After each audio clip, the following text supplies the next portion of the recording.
नमस्कार दोस्तों, सफलता सुविद्या एजुकेशन में आपका स्वागत है।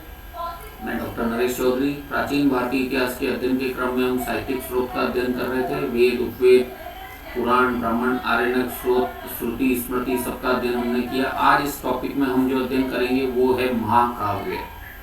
तो महाकाव्य कौन से होते हैं और महाकाव्य में क्या है वो मैं आपको इसमें जानकारी दूंगा। तो दो महाकाव्य हमारे पास उपलब्ध है, रामायण और महाभारत, सर्वविदित है। इन्हें महाकाव्य कहा गया है भारतीय इतिहास में। तो आप ध्यान रखिएगा कि कहीं भी इस तरह का प्रश्न भी पूछा जाता है कि निम्न में से कौन सा महाकाव्य है। तो रामायण और महाभारत सिर्फ दो महाकाव्य हैं, ठीक है। ब्राह्मण साहित्य में वेदों के पश्चात महाकाव्यों का विशिष्ट स्थान है। महाकाव्य दो हैं, रामायण और महाभारत। रामायण की रचना महाकवि वाल्मीकि ने की और महाभारत की रचना व्यास मुनि ने की। इन दोनों महाकाव्यों से तत्कालीन सामाजिक, राजनीतिक, धार्मिक और आर्थिक स्थिति पर व्यापक प्रकाश डाला गया है। तो रामायण और महाभारत से उस समय की धार्मिक, सामाजिक, राजनीतिक स्थिति का वर्णन मिलता है। इसके अलावा जो महत्वपूर्ण है इसमें वो मैं आपको बता देता हूँ। जैसे रामायण वाल्मीकि ऋषि ने रचना की है।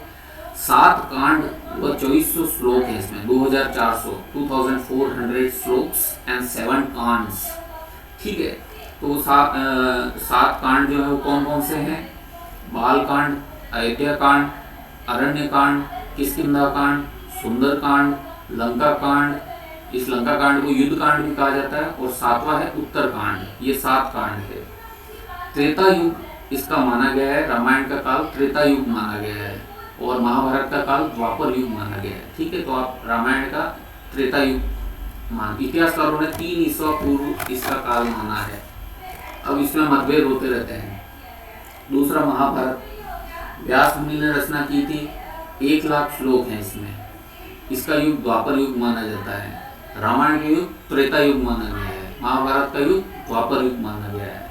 4वीं शताब्दी ईसा पूर्व का ये काव्य है, ये माना इतिहासकारों ने। महाभारत में जो महत्वपूर्ण बात है, गंगा यमुना के बीच की भूमि पर भारत नाम का एक शक्तिशाली आर्य जाति राज करती थी। ये बात महाभारत में लिखी गई है कि गंगा यमुना के बीच की भूमि पर एक कबीला था या एक शक्तिशाली आर्य जाति थी, उसका नाम भारत था। इसी पे भारत नाम पड़ा है हमारे देश का। महाभारत काल तक ऐसा भी कहा जाता, महाभारत काल तक समस्त दक्षिण तक आर्यकरण हो चुका था। मतलब महाभारत काल में अभी आर्यों के बीच में आर्य, आगे मैं आपको आर्य के बारे में बताऊंगा कि कैसे प्रारंभ, उत्तर से प्रारंभ हुए, स्टार्ट प्रारंभ में वो दक्षिण में नहीं थे, फिर मध्य भारत में आए। तो इतिहासकारों ने ये कहा कि महाभारत काल तक दक्षिण तक आर्यकरण हो गया था, मतलब दक्षिण तक आर्य चले गए थे, पहुंच गए थे। तो ये 2 महाकाव्य है।